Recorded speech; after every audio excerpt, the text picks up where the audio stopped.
Bo'ldi, yetar. Qaytarsam balkim uyga. O'sha uyda onangiz yashaykanlar, bormayman uyga. Nima qildi senga onam?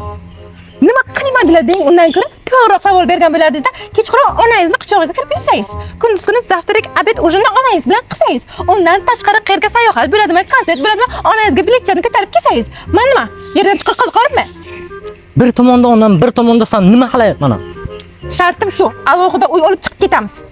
Mana nima qilay? Olib o'tirgan boyligim bolalarning bog'chasiga ijara puliga zo'rg'a topgan bo'lsa. Ana o'sha ijaraga berayotgan pulimizni yangi uyimizga berardik. Yangi uylarni bilaman, boshidan 100 million boshlang'ich to'lov so'raydi. Qayerdan topib beraman? Boshlang'ich to'lov so'ramaydigan varianti ham bor-ku. Qayerda ekan o'sha? Siz bir marta menga ixlos qiling, hammasi chetga bo'ladi. Hay. Mana tajribaga jinlik. Beram shu kreditmi deyman-da. Shu xotinning gapiga quloq solib xato qilyapman. Nimaga darrowda shoshasiz dadish? Hozir men sizga tushuntirib beraman. Bu yer Yasmin House. Bu yerdan siz Vez O'zbekiston bo'yicha xohlagan uyingizni tanlab olasiz.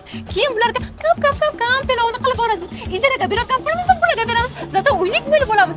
Eng zo'r joyini aytaymi? Eng kam muddatda 6 oydan 7 yilgacha ekan. Qancha tez to'lovni qilsak, shuncha uy o'zimizniki bo'ladi. Keyin qaytib sotsak ham bo'ladi. Boshlang'ich to'lovni qayerdan bermoqchisan? Bo'ladi, o'sha narsa yo'q-da, boshlang'ich to'lovsiz uy berishadi.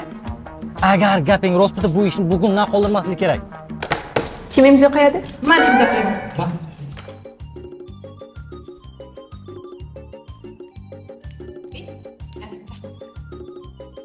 Va nihoyat uylik bo'lyapman. Necha xonalik uy oldik? Onamga bitta xona berib bilamizmi? Onangizga?